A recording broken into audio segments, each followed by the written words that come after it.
When you hear the word evil, you'd probably envision a huge 6-foot man with huge muscles and a scary stare. But this time around, evil came standing at just 5'4" and barely cracking 130 pounds, and its name was Donald Gaskins, a man who honestly looked more like a disgruntled lawn gnome than a terrifying murderer. This little man was able to snag the title of the meanest man in America, even when he was faced with some pretty tough competition. And it all began on March 13, 1933, a cloudy Monday evening in a sterile, dry-looking hospital in Florence County, South Carolina. A woman named Julia Parrott had just been wheeled in screaming her head off in labor. About 2 hours later, Donald Gaskins entered the world, and from the moment he took his first breath, the universe basically said, yeah, this one's gonna be a problem. Now, his mother was a single parent with questionable decision-making skills when it came to men, and honestly, just wasn't Mother of the Year material. One time, when he was just a year old, he accidentally drank a bottle of kerosene that she carelessly left lying open, which caused him to have convulsions until he was 3. You can see that Julia gave birth to the boy because it was probably too late to do anything else. Aside from the history of complete neglect, she also had a revolving door of lovers who would also take out their rage on little Donald. They would beat him, burn him with cigarette butts, and basically treat the boy like he was the cause of how miserable their lives turned out. And as for a father figure, well, there simply wasn't one. Donald's biological dad dipped before the boy could even form memories. Now, as Donald grew, he equally became a victim of bullying from kids in the neighborhood. They'd pick on him and even started calling him Pee-wee because he was small, scrawny, and weak. And the worst part is, the stupid name stuck. I mean, even his mom started calling him Pee-wee. Honestly, having a nickname like that would piss me off too. So obviously it didn't sit well with Donald at all. Now, the combined bullying, insults, and abuse Donald endured twisted something inside of him from an early age, and this boy made it his mission to be the meanest person alive. To him, the world was mean and bad, so he had to be meaner and badder. He basically took that angry little man stereotype and cranked it up to 100,000. You see, while some kids sneak out or steal change from their mother's purses, not that Pee-wee didn't do all of that too, Donald stole, bullied, and assaulted his way through childhood like he was speedrunning a criminal lifestyle. By the time he was around 12, he'd already had the worst rep in the streets. This little man was constantly in fights, had zero impulse control, cursed out adults, and took special pleasure in torturing animals, which we all know is serial killer 101. If you had beef with him, Pee-wee would catch a rat, behead it or pluck out the eyes, then mail the package to you. Now, if that's not straight up twisted, I don't know what is. To make matters worse, he then combined forces with 2 equally horrible kids to form the Trouble Trio, which sounds like a boy band reject, but it was actually a gang dedicated to robbing homes, stealing cars, and assaulting young girls. However, when he was 13, he hit his cousin in the head with a hatchet and left her for dead in a ditch, and when the authorities finally caught up with him, they sent him to reform school, which was about as effective as putting out a fire with gasoline. Instead of rehabilitating, Gaskins quickly learned the art of violence, manipulation, and survival. In there, he was frequently raped by older inmates, which only fueled his deep-burning hatred for humanity. However, Gaskins showed them that size was just a thing of the mind, really. When he attacked one of his abusers with a homemade weapon, he brutally stabbed the young man multiple times before the guards could get to him.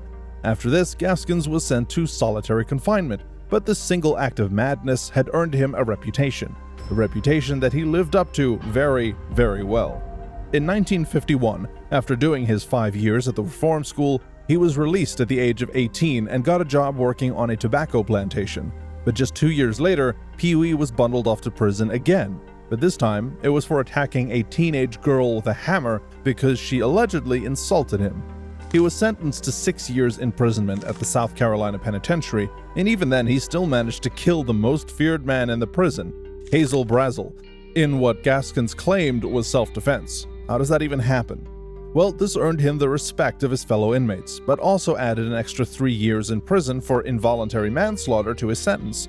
Win some, lose some, right? Yeah, too soon, guys, too soon. Now, here's the kicker. Pee-wee didn't have any plans of serving out the additional 3 years he got. So somehow, Tiny Man managed to hide in the back of a garbage truck and escaped from prison in 1960. Once he got out, he fled to Florida and took employment with a traveling carnival, but was caught, rearrested, remanded to custody, and then paroled in August of 1961. It was a crazy time for real. Also, Florida. 2 years later, he was once again arrested for the rape of a 12-year-old girl, and once again sentenced to just 8 years of imprisonment. He was paroled again in November of 1968. I mean, at this point, you've got to start blaming someone other than Gaskins for the shit show of horror that keeps happening. Why was he getting paroled at all? It was a crazy time, seriously. Eventually, he actually got married, but was already growing into a bigger monster, and by the late 1960s, he was committing murder like it was a lifestyle niche. In fact, Pee-wee had sorted his murders into 2 categories. There was the serious murders, which he said was personal. The people who fell on this list were those he knew personally who had wronged him, which could honestly be something as simple as looking at him funny. The first victim was his niece, Janice Kirby, who had run away from home with her friend Patricia Alsbrook. When Gaskins found the girls, they were both under the influence of drugs. He started to argue with them and a fight ensued, but this guy beat both of them to death with his bare hands. Then he stuffed the Alsbrook girl in a cement pit, but couldn't leave his dead niece in the septic tank, so he put her corpse in the trunk of his car and then buried it 2 days later near his boyhood home. In a weird, twisted sense of justice, Gaskins decided to get revenge for the girl's death by going after the person who sold drugs to them, and sadly, it was 20-year-old Martha Ann Dix. Pee-wee stole acid from a photographer after hearing him warn people to never handle this stuff here, it would kill you if you did. Then, in typical psycho fashion, he stole the acid, poured it into Coca-Cola, and gave it to Dix. He then loaded her dead body in a car and dumped it in a ditch. Next, in 1973, Gaskins killed 23-year-old Doreen Dempsey, who was 7 months pregnant, and her 2-year-old daughter, Robin Michelle. Turns out that Dempsey had stayed with Gaskins and his wife before at their home in the Prospect and assumed she'd be welcome again. But this time, Gaskins said she was asking too much because he knew the father of her daughter was black, and, well, Dempsey was white. This guy took the pregnant lady to the back of the house, asked her who the daddy was, and as soon as she told him it was another black man, Pee-wee shoved her right in the pond, stood over it, grabbed her by the feet, and held her there until she died. Then he went back to the car where the kid was sitting with some of Dempsey's friends, told them Dempsey was welcome to stay, grabbed the kid, and waved them goodbye.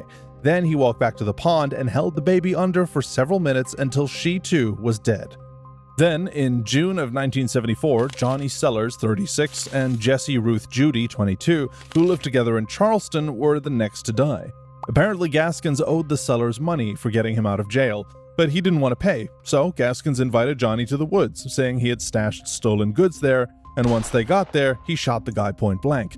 Then he went back to the Fence's house and told Judy that Johnny asked her to come with him and stuck her with a knife as soon as they got to the woods. That same fall, Gaskins decided to kill 2 white carnival workers they knew only as Linda and Jeanette because he'd heard the women dated black men.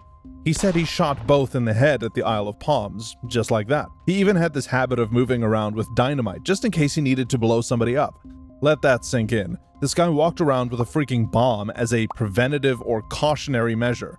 Now, when he didn't have any personal score to settle, he'd roam about the highway looking for what he called his coastal kills, which was basically random, senseless attacks and murders on anybody and everybody. Hitchhikers, runaways, and drifters he picked up while traveling through the southern US were the major victims on this list. His first victim was a blonde female hitchhiker whom he brutally tortured and murdered in September of 1969 before sinking her body in a swamp. According to him, all he could think about at the time was that he could do anything he wanted to her. He went on these killing sprees on average once every 6 weeks, like it was some sort of picnic. The psycho would later say it was to quell his feelings of bothersomeness. Maybe take up birdwatching, Pee-wee. He would torture, rape, and mutilate his victims, all the while attempting to keep them alive for as long as possible. And when he was done, he'd either stab, suffocate, or cut them limb from limb until they bleed to death. Some he'd even cut out chunks of their flesh to eat, because that's normal, I guess. This guy would brag about his killings to anybody who was willing to listen. He would talk about everything he did to people who crossed his path, and even the ones he did for fun. And it was this bragging that really caught the attention of the police and set him on their radar. But, well, without evidence, they really couldn't hold the guy to anything. However, after an entire decade of killing, Gaskins' wall of bodies started to fall apart in 1975, and it started after an accomplice snitched on him for the murder of a young woman named Kim Gaskins, a 16-year-old runaway who Gaskins had captured.